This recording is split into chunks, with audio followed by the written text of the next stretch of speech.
ans derrière les platines et à parcourir le monde, un incontournable de la musique électro-québécoise fait cet été un arrêt au Festival des Régates de Valleyfield. On rencontre Maxime Morin, alias DJ Champion, qui promet une ambiance survoltée au public. Champion, bienvenue à Valleyfield. Ouais. On est en camping aujourd'hui. Aimes-tu ça du camping? Ouais. pas trop dans les mouches, ça va? Non, mais ça fait une vie que j'en ai pas fait. Champion, pour ceux qui ne le savent pas, d'où vient ton nom? Ben, c'était juste une joke avec des amis. À un moment donné, je vois un ami sur la rue, puis il venait de lâcher sa job, puis c'était l'été, puis il tripait bien gros, puis il disait « Hey, salut mon champion, il y a ça le capitaine. » Je fais « Wow, c'est beau, tu sais. » Puis c'était une façon de rendre ça un peu, de pas se prendre au sérieux. Tu as eu plusieurs albums à succès. Tu viens tout juste d'en sortir un nouveau l'année passée qui s'intitule numéro 1. Et là-dessus, tu vas dans un nouvel univers très orchestral, lounge. Pourquoi tu voulais explorer le lieu symphonique? Simplement pour le plaisir, tu sais, pour avoir... Mais tu sais, quand tu fais de la musique, tu touches à tout le temps. Tu sais, souvent, les gens sont impressionnés quand « Ouais, t'aimes le métal? » Ben oui, on aime... Tu sais, t'es un artiste, t'écoutes plein de musique, puis tu t'intéresses forcément à tout. Moi, j'aime la musique au grand complet.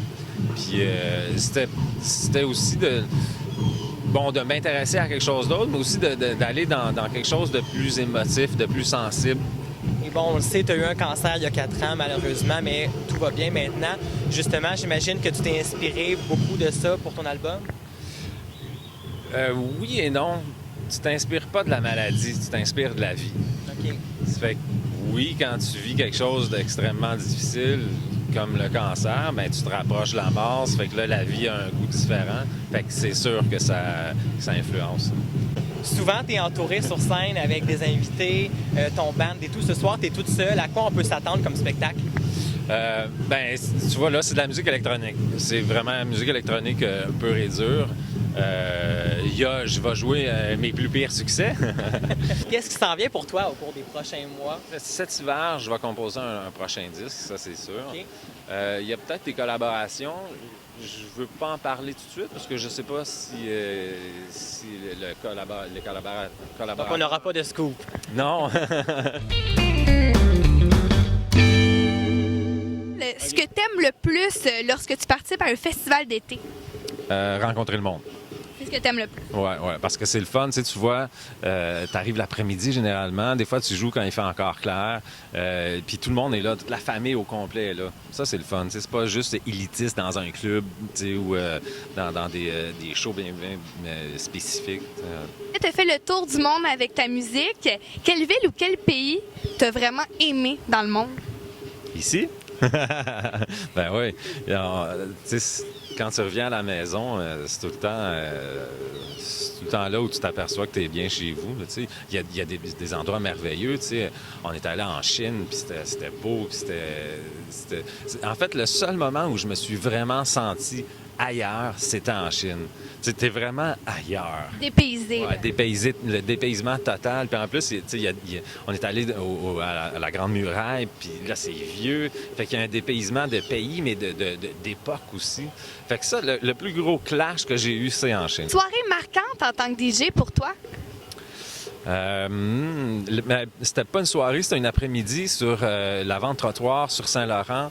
La première fois que j'ai présenté les tunes de Chill 'Em All, donc les premières tunes de DJ Champion, je les ai présentées là, sur la rue, gratuitement. Puis je me rappelle, il y a une famille de Sikhs qui est arrêtée à un moment donné, puis ils se sont mis à groover. Puis les enfants, le père, la femme, tout le monde. Là, j'étais comme, OK, cool. Il y a quelque chose de bien là-dedans. C'est quoi la première chose que tu fais à la fin d'un spectacle? Avec le band, ce qu'on fait tout le temps, parce qu'on a des loges systématiquement, ça fait qu'on s'en va dans les loges, puis là, j'aime ça, moi, une heure avant le show, puis une demi-heure après le show, rester juste nous autres. Pas d'invités, pas de monde. Juste le band, juste que ça ait bien été ou pas, c'est le fun de rester ensemble, juste de revenir à terre, de redescendre à terre, tout le monde ensemble, de bien reconnecter dans la vraie vie. Puis là, après ça, on peut décrocher de ce show-là. Puis à chaque fois que c'est pas arrivé, t'as l'impression de pas décrocher du show. Puis là, tu restes accroché. L'adrénaline. Ouais, puis tu te couches chez vous, puis t'es pas capable de dormir, t'es trop craqué. Ça fait que ça prend un temps après le show, avec le band, rester ensemble, rester solidaires ensemble, puis retomber ensemble. DJ Champion, ce soir, on te souhaite un super show à Valleyfield. Profite bien de ce festival-là. Et on termine en faisant signer la chaise. L'album numéro 1 de DJ Champion est disponible. Et pour ceux et celles qui veulent le voir en spectacle, visitez le djchampion.ca.